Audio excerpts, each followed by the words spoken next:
को जय मसीह की। हमारे YouTube चैनल पर आप सबका स्वागत है।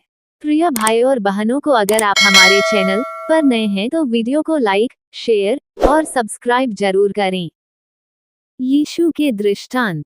ऐसा कहा गया है कि एक दृष्टांत स्वर्गीय अर्थों के साथ पृथ्वी की एक कहानी होती है। प्रभु यीशु निरंतर गहरे ईश्वरीय सत्यों को स्पष्ट करने के लिए एक साधन के रूप में अक्सर दृष्टांतों का उपयोग किया करते थे। ऐसी कहानियां आसानी से स्मरण हो जाती हैं, उनके पात्र साहसी और अपने अर्थों में दृढ़ प्रतीकों को लिए हुए होते हैं। दृष्टांत यहूदी धर्म में शिक्षण का एक सामान्य रूप था। अपनी सेवकाई के निश्चित बिंदु तक पहुंचने से पहले यीशु ने कई तरह के चित्रात्मक रूपकों को सामान्य बातों के लिए उपयोग किया था जो प्रत्येक के लिए जानी पहचानी थी, जैसे नमक, रोटी, भेड़ इत्यादि, और उनके अर्थ उसके शिक्षण के संदर्भ में बहुत अधिक मात्रा में स्पष्ट थे। दृष्टांत और अधिक स्पष्टीकरण की मांग करते हैं, और अपनी सेवकाई के एक निश्चित बिंदु पर यीशु केवल दृष्टांतों के उपयोग के साथ ही शिक्षा देनी आरंभ करता है। प्रश्न यह है कि क्यों यीशु ने बहुत से लोगों को उसके दृष्टांतों के अर्थों के बारे में आश्चर्यचकित होने दिया। इसका पहला उदाहरण उसके द्वारा बीज और भूमि के दृष्टांत को कहने में मिलता है। इस दृष्टांत की व्याख्या करने से पहले उसने अपने शिष्यों को भीड़ में अलग करते हुए अपने निकट कर लिया। उन्होंने उससे कहा, तू क्यों उनसे दृष्टांतों में बातें किया करता है? यीशु ने उन्हें उत्तर दिया, तुमको स्वर्ग के राज्य के भेदों की समझ दी गई है, पर उनको नहीं। क्योंकि जिनके पास है उसे दिया जाएगा और उसके पास बहुत हो जाएगा, पर जिसके पास कुछ नहीं है उससे जो कुछ उसके पास है वह भी ले लिया जाएगा। मैं उनसे दृष्टांतों में इसलिए बातें करता हूँ कि वे देखते हुए नहीं देखते और सुनते हुए नहीं सुनते और नहीं समझते। उनके विषय में यशायाह की यह भविष्यद्वाणी पूरी होती है, तुम कानों से तो सुनोगे पर समझोगे नहीं, और आंखों से तो देखोगे पर तुम्हें न सूझेगा।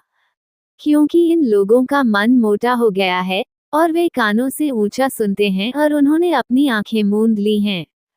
कहीं ऐसा ना हो कि वे आंखों से देखें और कानों से सुने और मन से समझें और फिर जाएं और मैं उन्हें चंगा करूं।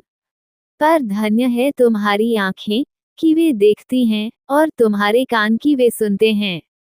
क्योंकि मैं तुमसे सच कहता हूँ कि बहुत से भविष्यद्वक्ताओं ने और धर्मियों ने चाहा कि जो बातें तुम देखते हो देखें पर न देखी, और जो बातें तुम सुनते हो सुने पर न सुनी। मत्ती 13:10-17। यीशु ने अपनी सेवकाई में इस समय से आगे जब भी बोला तो दृष्टांतों में ही बोला। उसने इनकी व्याख्या केवल अपने शिष्यों से ही की, परंतु जिन्होंने उसके संदेश को निरंतर इनकार किया था उन्हें उनके आत्मिक अंधेपन में ही इस आश्चर्य को करने के लिए छोड़ दिया गया था कि इनके क्या अर्थ थे। उसने जिन्हें कान दिए गए थे और जिन्होंने अविश्वास में विरोध किया था के मध्य में स्पष्ट अंतर को प्रकट कर दिया कि वे सदैव सुनेंगे तो सही, परंतु वे वास्तव में कभी भी नहीं समझ पाएंगे, और सदैव सीखते तो रहेंगे परंतु कभी भी सत्य की पहचान तक नहीं पहुंचेंगे। 2 तीमुथियुस 3:7। शिष्यों को आत्मिक परख का वरदान दिया गया है जिसके द्वारा आत्मा की बातें उन्हें स्पष्ट कर दी जाती हैं। क्योंकि उन्होंने यीशु से सत्य को स्वीकार कर लिया था, उन्हें और अधिक सत्य दिया गया था। ये बात आज के विश्वासियों के लिए भी सत्य है, जिन्हें पवित्र आत्मा का वरदान दिया गया है, जो उनका मार्गदर्शन सारे सत्य की ओर करता है। यूहन्ना 16:13। उसने सत्य के प्रकाश के लिए हमारी आंखों और शाश्वतकालीन जीवन के मीठे शब्दों को सुनने के लिए हमारे कानों को खोल दिया है। हमारे प्रभु यीशु ने समझ लिया था कि सत्य सभी के कानों के लिए एक मीठा संगीत नहीं था। साधारण शब्दों में कहना, ऐसे लोग भी हैं जिनका परमेश्वर की गहरी बातों में कोई रुचि या इससे कोई संबंध नहीं होता है। तब फिर उसने क्यों दृष्टांतों में बातें की? परमेश्वर के लिए जो लोग भूखे हैं उनके लिए दृष्टांत ईश्वरीय सत्यों के संदेश को देने के लिए दोनों ही प्रभावशाली और स्मरणीय माध्यम होता है। हमारे प्रभु के दृष्टांत थोड़े शब्दों में बहुत अधिक मात्रा में सत्य के निहितार्थों को रखे हुए होते हैं, और उसके दृष्टांतों में कल्पना की ऐसी गहनता होती है कि जिसे आसानी से भूला नहीं जा सकता है। इसलिए तब एक दृष्टांत उन लोगों के लिए आशीष बन जाता है जिनके पास सुनने के कान होते हैं, परंतु सुस्त मन और कान वालों के लिए जो सुनने में धीमे हैं, एक दृष्टांत न्याय की घोषणा बन जाता है।